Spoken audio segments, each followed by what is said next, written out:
এর আগের ভিডিওতে আমি আপনাদের দেখিয়েছিলাম যে কিভাবে আমরা জমি তৈরি করি, সার প্রয়োগ করি, চাষ কিভাবে দিই, আলু বসানোর পদ্ধতি, সেই সব বিষয়গুলো নিয়ে কথা বলেছি। তারপরে আমাদের যখন জমি তৈরি হয়ে আলু বসানো হয়, তারপরে আমরা দুবার জলের ঝাপটার মাধ্যমে সেচ দিয়েছি। সেচ দেওয়ার পর গাছের বয়স এখন 25 থেকে 27 দিনের কাছাকাছি, আর গাছ ঠিক এই রকম অবস্থায় হয়েছে, মানে গাছের গোড়ায় মাটি তোলার সময় এসে গেছে। তো সেখানে আমি দেখিয়েছিলাম যে 80% মতো আমরা সার প্রয়োগ করেছি, যে সারটা জমিতে প্রয়োগ করার কথা, আর 20% মতো সার আমরা রেখে দিয়েছিলাম, যেটা আমরা এই গাছের গোড়ায় যে মাটি দেবো তখন আমরা প্রয়োগ করব। তো এই সময় আমরা কি সার প্রয়োগ করব? এই সময় আমরা প্রয়োগ করব হচ্ছে এনপিকে 15-15-9।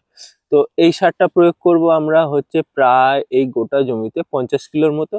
আর এর সাথে আমরা প্রয়োগ করছি প্রতি বিঘাতে প্রায় 4 থেকে 5 কিলো পরিমাণ ক্যালসিয়াম নাইট্রেট এর সাথে মিশিয়ে আমরা প্রয়োগ করব।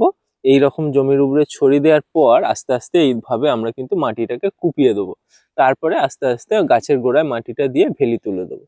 তারপরে আমরা সেচ দেবো। আর এই যে মাটি দেওয়ার কাজের আগে, অর্থাৎ সার ছড়ানোর আগে, আমাদের কিন্তু এই গাছে একটা স্প্রে করেছি। সেই স্প্রেটা আমরা এখানে যেটা স্প্রে করেছি সেটা হলো আমরা অ্যান্টাকল স্প্রে করেছি, আর তার সাথে আমরা প্রোফেক্ট সুপার একটা কীটনাশক স্প্রে করেছি। কারণ এই যে গাছগুলো নাড়া দিলে আমরা দেখতে পাচ্ছি এক ধরনের সাদামাছি, এবং বেশ কিছু গাছেতে আমরা দেখতে পাচ্ছি ছোট ছোট লেদা পোকারও আক্রমণ হয়েছে।